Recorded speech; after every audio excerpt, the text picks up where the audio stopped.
Hello, welcome to the FRQ of the day. So today we're going to try to do the 2014 number 4, which I think is going to be there's going to be something really similar to this on the AP exam this year, in the sense that it's going to require you to do explaining some concepts and as opposed to doing a ton of tabulations. But anyway, so this one says this. So a survey organization conducted telephone interviews in December 2008 in which 1,009 randomly selected adults in the United States responded to the following question.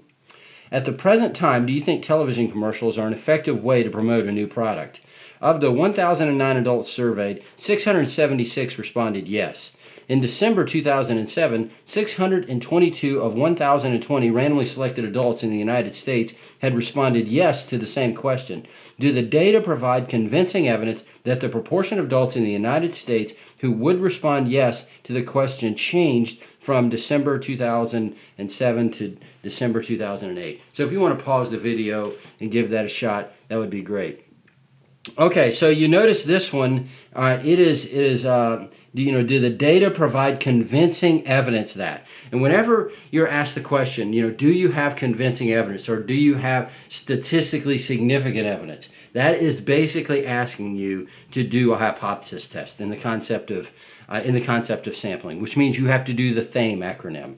And so what sort of test are we doing? Well, you notice you've got two samples here, and both of these samples deal with proportions. You got 676 out of 1,009. Is that different from, statistically significantly different, not just different, statistically significantly different from the 622 out of 1,020? So this is two samples, and it's dealing with proportions, and so this is a two-proportion z-test, and so that's what we're going to do. And so I want you to think about each part of this, the THAME acronym, T-H-A-M-E. So the first thing is the type. So the type here is, this is a two-proportion z-test.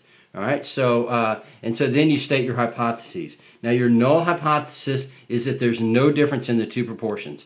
All right, and don't put p hat here. Make sure and put p, okay? Or if it was a mean, you put mu, not x bar. All right, so the null hypothesis always that there's no difference. The alternative here is that there is a difference. Now notice up here it didn't give us any sort of clue as far as we think 2007 was greater than or less than or anything like that. It's just different, so we go different. All right, and it's important to define your parameters. Define. P sub 7 is the proportion of all adults in the United States that would say yes to the question in 2007. And make sure you word it, that would say yes. That's an important thing. It's important that you would use, in essence, not did say yes, because if you said did say yes, that makes it seem like you're talking about the sample. In other words, p hat, which would be wrong in your hypotheses. So there's your hypotheses.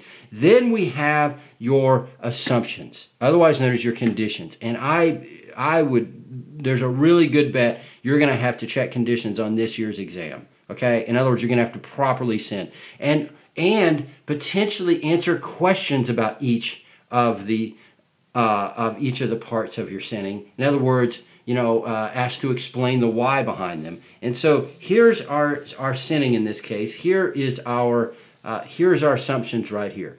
So first of all, and this is always your condition, it's always your most important condition. And remember, this is two samples, so it has to be independent random. It's I-send. All right, so it says the adults were randomly selected in 2007 and in 2008, so independent random condition is met.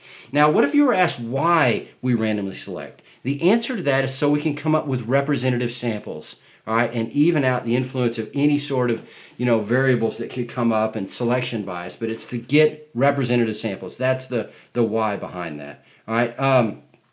The second part is the other aspect of the word independence. Because we're not using sampling with replacement here, we have sampling without replacement. So when we take out the 1,009 people in 2008, we're changing the population ever so slightly. But as long as the population's big enough, it's okay. So in this, of course, ensures that our formula for our standard error will work properly. All right, so you would say there must be at least 10,090 adults in the U.S. in 2007 and at least 10,200 in 2008 for our sample sizes. There's two of them. For our population sizes, rather, our population sizes to be at least 10 times our sample sizes. So, and the why behind that is so we'll have independence. And we do it only because we have sampling without replacement here. You don't have to do it if it's like an experimental design problem or other problem where you're not where you're sampling with replacement, or you have like an infinite population, so to speak. And then the other thing is normality, where it's going to be n times p, n times p, n times 1 minus p for both of our sample sizes, 1009 and 1020. Because this is a test, we're using the pooled p-hat. Remember, this pooled p-hat is this guy right here, when we assume that p sub 1 is equal to p sub 2, which that's what we're assuming in the null, so to speak, is we use this pooled p-hat in this step. And so we add up our total number of successes and add up our sample sizes. That is our pooled p-hat, okay? And we use that pooled p-hat there. Now, if you didn't, they probably wouldn't take off. In other words, if you just did n times p-hat and n times 1 minus p-hat for both samples, in other words, in essence, use your number of successes and your number of failures, your 622 and whatever 1020 minus that, and your 676 and 1009 minus that, which that's what you do if it was in an interval. But anyway, so, and because those are bigger than 10, normality's met. Now, what that ensures, if you're asked about it, that ensures this sampling distribution of all possible differences are approximately normal, okay? The sampling distribution is approximately normal. So there's, your conditions and your explanations behind them. Then your test stat and p-value. They're showing the formula. Of course, you just have to show, in essence, this z number there. You have to label it as z as well. I just showed you the formula. That's really unlikely to be on your exam this year. There's your formula for standard error. And of course, your formula for a confidence interval, that could certainly be on there. There's your formula for for test statistic. Statistic minus parameter over the standard error. And so anyway, but let me now on this year's exam, I don't think you're probably not going to be calculating a p-value. All right, and that's what some of the gurus say. Yes, it could happen. Okay, but this is how in other words, what they'll more than likely do is they're likely to give you the p-value and ask you to comment on it. All right, they're going to emphasize this part here, how the data was collected. Okay, are you getting accurate data? And the last part, which we're fixing to talk about. But let me remind you, to do this with a calculator, what you would do, it's a 2 proportion z-test. So you hit your stat button, and you go over to test, and you go to 2 proportion z-test, the 6th option. And then the first sample it's going to be 676, and then our first sample size is 1009. Remember, those have to be integers with your 2 proportion z-test.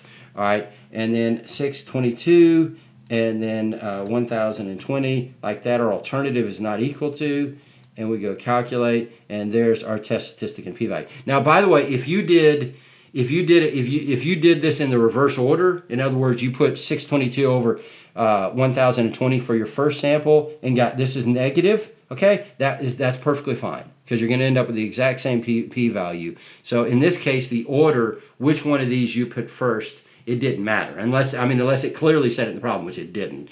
So that wouldn't matter in this case. All right, and so there's our p-value, and so then you draw your conclusion with the p-value, which we've been doing for a while now. This p-value is less than 0.05, so I reject the null hypothesis. All right, this is convincing evidence that, and then you restate the alternative in context. This is convincing evidence that the proportion of U.S. adults that would say yes to the question in 2007 is not equal to the similar proportion for 2008. And so that is how you do a 2 proportion z-test, and that's the entirety of that question. Another thing that could be asked of you possibly, all right, that I wouldn't be surprised at all, is to interpret this p-value. This is drawing the conclusion from the p-value. To interpret this p-value is to state it as a probability. All right, to state it as a probability. All right, what this is the probability that if we assume the null is true, if in fact p sub 7 is equal to p sub 8, the probability that we would get sample values this unusual is 0.004764. So in other words, state it as a conditional probability that given the null is true, this p-value is the probability of getting sample values this unusual. All right, and so there you go. That's your FRQ of the day. I hope you enjoyed it in some way, and I really miss seeing y'all. I look forward to seeing y'all again sometime. Please send me any questions you have about this, and come back tomorrow for another FRQ of the day.